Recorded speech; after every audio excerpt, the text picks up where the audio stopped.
Hey everyone, welcome back to the YouTube channel for OCD recovery, where today I'm going to go into a deep nuance dive of meta OCD, aka hyper-awareness of one's consciousness or their thoughts. Very misunderstood, leaves people feeling very isolated and alone. I probably work with more cases of this than anyone. I had many variations of this. People just think I had saliva swallowing. I had all sorts of different hyper-awarenesses, whether it was hyper-awareness of the way my thumbs were in space, my arms, how am I moving this way, how am I even a human, mixing in there peanut butter and jelly with existential solipsism OCD. It's not just the standard hyper-awareness of one's consciousness. Yes, it is that in an explanatory way, but it goes much, much deeper. Before I go any further, please subscribe, hit that like button down below. Let me know what you think about this. I can help you. I'd probably 3 to 4 people come in with this exact fear just in the last week or so. Let's jump into it. Again, that is Phil at OCDrecovery.com. And let's do a deep dive into meta OCD. Okay, so first things first. You don't get it, Nick. I'm different. Not only do I hear that all day long, I specifically hear it from this. You know, Nick, I hear you talk about the big five, the blinking, breathing, saliva, swallowing your heartbeat. Sure, I've heard you talk about your belt hyper-awareness with the body dysmorphia, feel of being fat. I've even heard you say you didn't wear underwear for 10 years, which I didn't. I didn't even own underwear because of the fear of the sensations. Like, I would have never done this. And it drives Erica crazy because she's like, undo that. You don't have a tie on. I like it. But I would have never done that. That would have drove me nuts.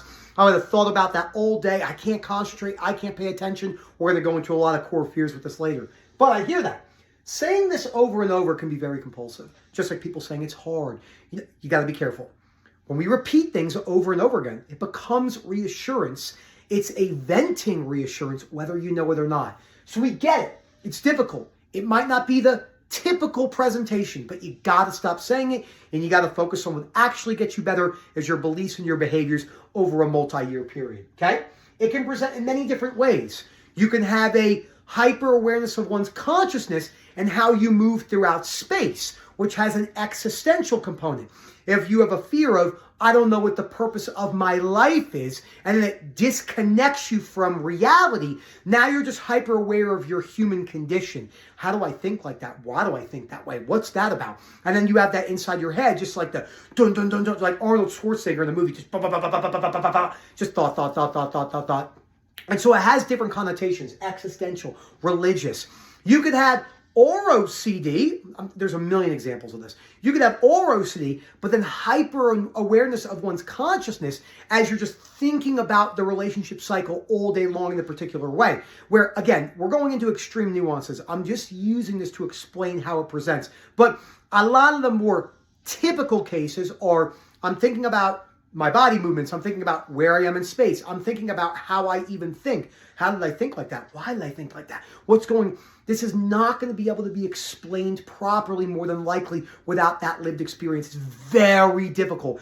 Well-intentioned people, I've had many people with this. They're like, yeah, they just told me like, oh yeah, you're just thinking too much and leave it there. That's not enough. So fear of fear is the main component. There's a lot of elements, but the fear of being stuck forever, your life being ruined. The fear of going backwards to your worst, your life being ruined, and the fear of developing something new. What if I can't stop thinking about that? I already have this hyper-awareness of my consciousness. Now you just said I could have the hyper-awareness of my consciousness, but then you could add like where I am in space and how I'm moving. I can't deal with that, Nick, and turn the video off, and that becomes a compulsion. So the fear of who I am, how do I move, how do I think, my identity, the purpose of life, the nuanced depth of this. I'm not saying that a standard sensory motor fear is any easier. If you have a fear of manual breathing, that feels torturous. Just like this. So there's no specifics on which one's more difficult and which one's not. It's just the way it goes, okay? You have to sit with that uncertainty for now. You're going to have to learn to feel that confusion. That's going to be a skill that's going to take a while to develop. Learning to lean into confusion and not talk back, hence see, go to the search bar, type in on us, Mental Solving, first one that comes up by Sam, probably about a month old, and my unsuccessful attempt to work things out, and I've done a couple like that too. Watch those and pair it with that, because this is very key. And we're going to go into more detail on this, but how do I know what's automatic?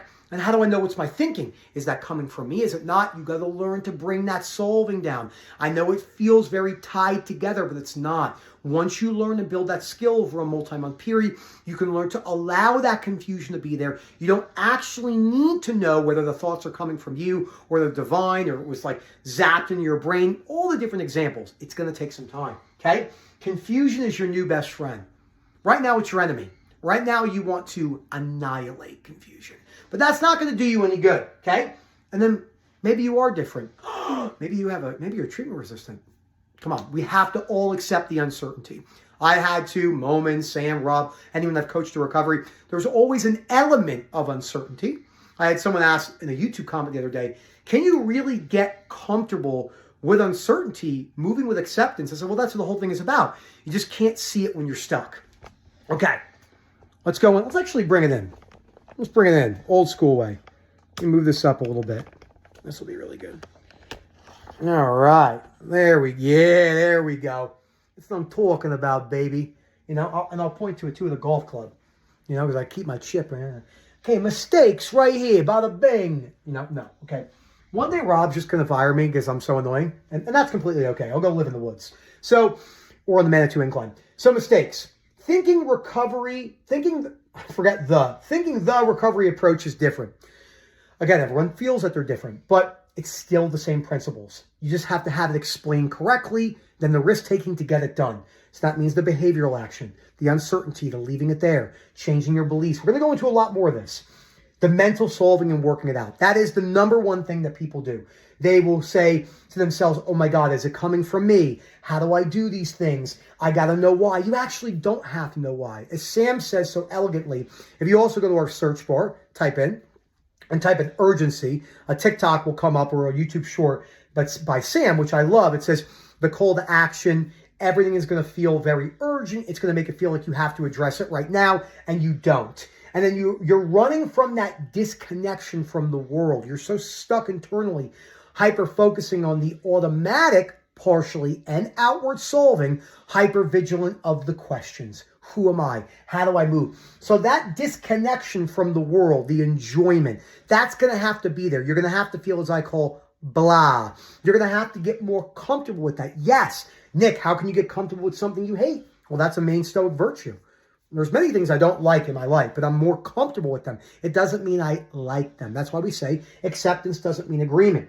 And you have not bring it everywhere. That's the mistake. You have to learn to bring it everywhere. As I always say, which we're about to jump up, so we'll jump too far ahead, but as we go to the behaviors, and these tie together, the not bringing it everywhere down there ties up to life is the exposure. Anyone telling you that you need standard ERP for this really doesn't understand what's going on here.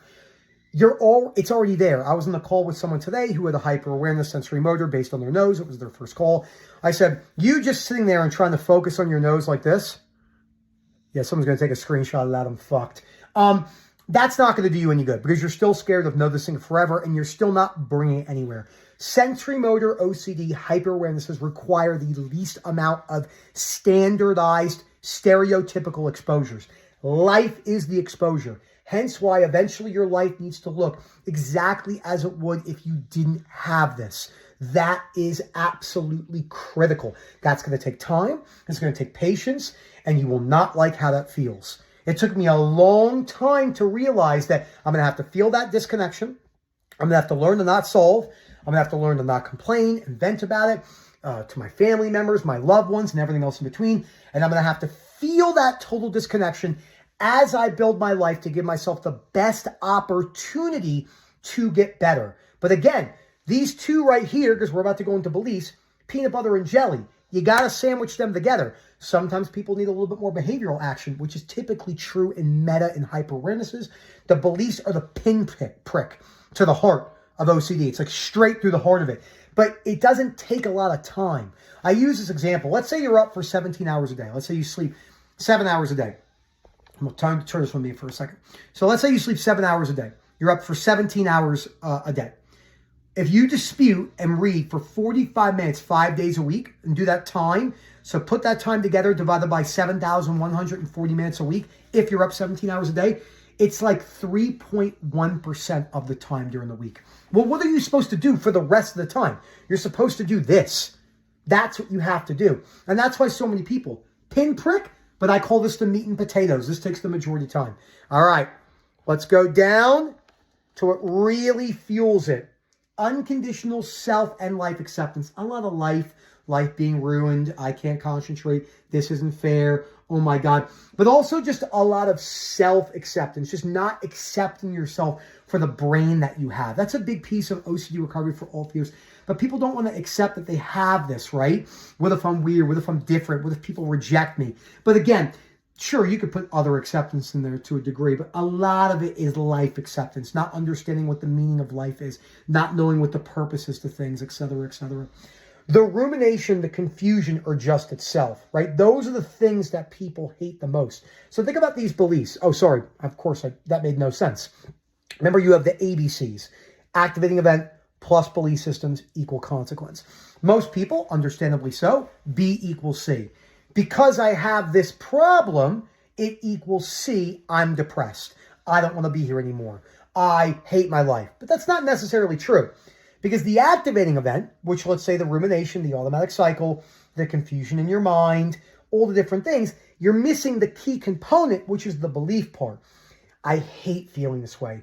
I hate the confusion. What if I can't tell whether it's automatic or not? How am I supposed to know what the purpose of life is? How do I know what my destiny is? Is there determinism? Is there free will? Is there a divine power? Is there an afterlife? How do I move my arms? I hate that I don't know how to just be. I hear this one a lot. I hate that I can't just be a human and just move habitually. Get that word out of your mind. I'm not a fan of the word habituated. It's usually explained in this, like, once you habituate, it will go away. Absolutely self-reassurance when you say it all the time. The goal is not to make it go away. Yes, there's a higher probability that you'll get better if you put the work in. But if you're trying to habituate to something, hence make it go away and not notice it, there's no actually underlying nuanced structure of your beliefs. And then the way you view your worst case scenario is terrible. Let me put this back up here. Oh yeah, now I have to move this back down. Hello, nice to meet you. Of course, I'll show my dogs afterwards because I just sit here and I have to talk loud as Daisy breathes like Darth Vader. Takes up my whole bed. I make my bed. I always talk about making my bed. Yeah, Daisy comes and messes my bed up every day. So there's no point of even making my bed. Bada bing. So the way you view the worst case scenario is everything. The way you view, if I can't get certainty on this, if I can't get these thoughts out of my head, my life is ruined. I can't live like this. We're slowly chipping away at that as we sandwich these two together, the beliefs and the behavior. You take a long-term approach. Hope you guys enjoyed this video. Let me know what you think. Phil@OCDrecovery.com. There is hope. I work with tons of cases like this. Let's show these maniacs. Here's Milo. What's up, dude? I still can't believe sometimes he's only 6 because he looks like he's 600. He looks like a Buddhist monk. And then this is just Daisy doing what she does, just messes my bed up and puts it into a pile. And she's like, oh yeah, you know? So, and I love it though. It's great. That's actually a massive compulsion for a lot of people, by the way. I'm not saying you have to have your dogs in the room, but they'll avoid stuff like this. Like I can make a video with them breathing and them here.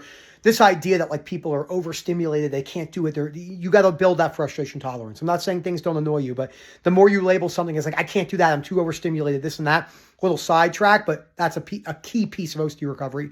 Thanks as always and enjoy the rest of your day.